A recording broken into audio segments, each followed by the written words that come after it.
Yalipay ako ng dako na mingkani gayod si Speaker Martin Romualdez. Kay sila duha ni President Bongbong amo gayod ang makamasa.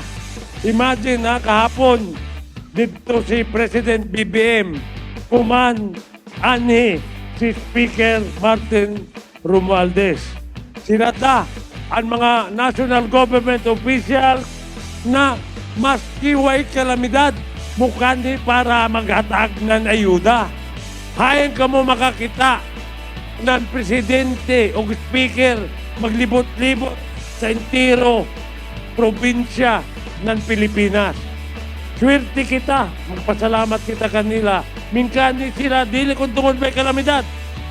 Kung dili tabangan, ayudahan ang tanan katawhanan Surigao del Sur.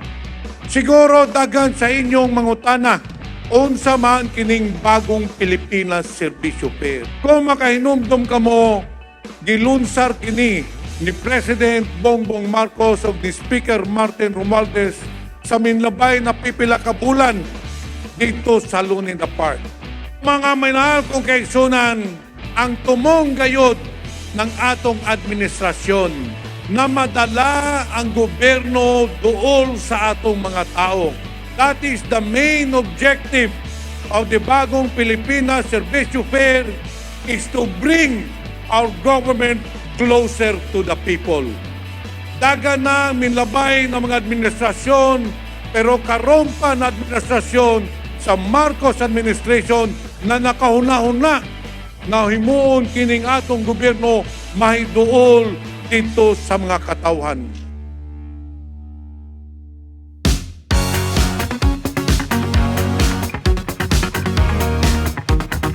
Welcome sa bagong Pilipinas Servisyo Fair! Welcome to Surigao del Sur, Speaker Martin Romualdez!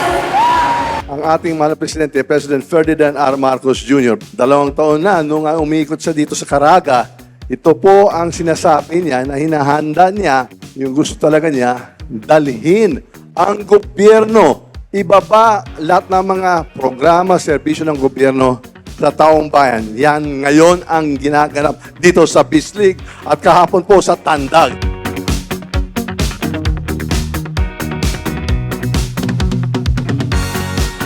Ngayon lang nila nakita na yung presidente mismo at ngayon po sinama natin yung buong Kongreso ay nandito po umiikot sa kada probinsya sa buong Pilipinas. Dahil ito ang isang sinabi ng ating mahal na presidente na igagawin niya talaga. Dapat talaga dalhin natin ang serbisyo at programa sa inyo lahat. Bagong Pilipinas Servisyo Fair, Surigao del Sur!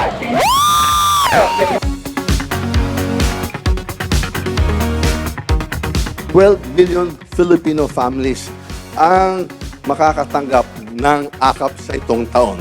Napakagandang programa kaya nakita po natin ang resulta ng AIX at napakapopular. Mabuhay po ang Bislig! Mabuhay po ang Surigao del Sur! Mabuhay ang sambayan ng Pilipinas! Maraming salamat!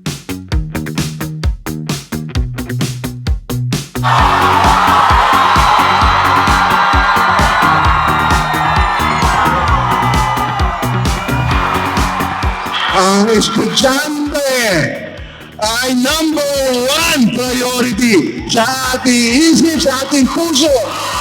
Ang edukasyon ay hindi pribileyo.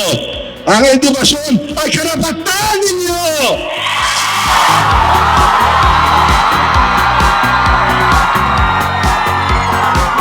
Tayo ang dahilan kung bakit nandito tayo. Kami ang representante ninyo, kaya andito po kami. Hindi lang saksi, pero ipapakita natin ang pagmamahal natin sa inyo ng estudyante.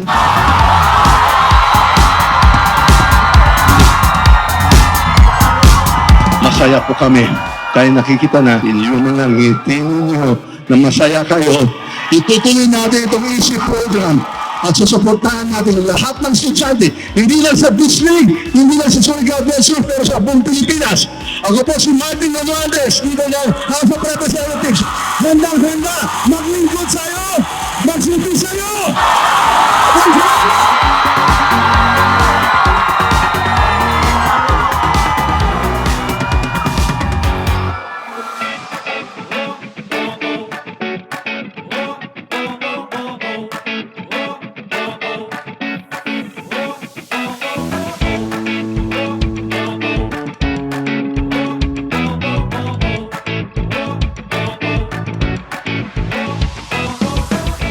atong ipaabot sa iya ang atong kinasing-kasing na pasalamat kay kinisya na tao naglibot-libot ya kauban ang atong presidente para mutabang sa tanan Pilipino sa tanang panginahanglan nato.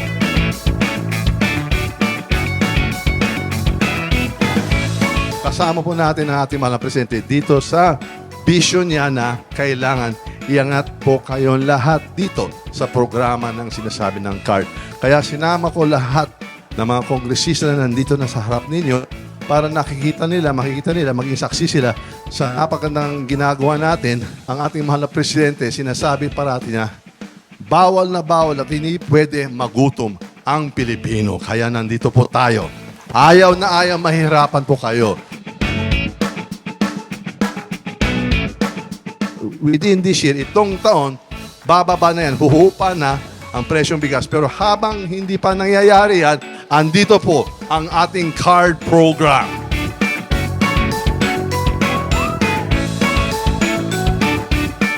Kaya yun po mga programa ng ating gobyerno para magiging hindi lang ibababa natin yung presyo, pero magiging rice self-sufficient ang bansang Pilipinas. Yun po ang hangarin, yun po ang vision ng ating mahal na presidente.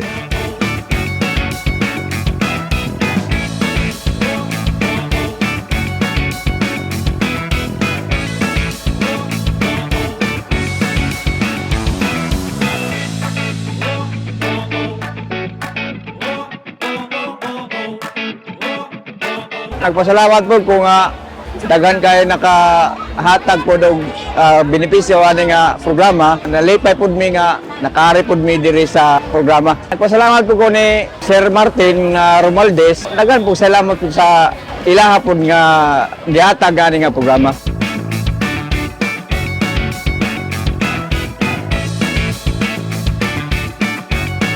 Itong sipol na to ay napakahalaga sa mga tiga-Bislig. Kaya ituloy natin, hindi lang sa Bislig, sa Surigao del Sur, pero sa buong Pilipinas. Kasi kung okay do sa Bislig, dapat okay sa buong Pilipinas.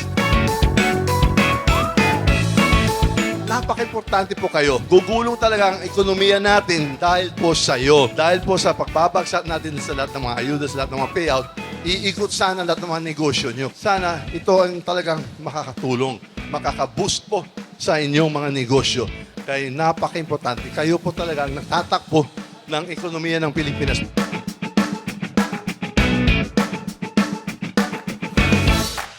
Daghang salamat sa inyong lahat at mabuhay po ang sabay ng Pilipinas.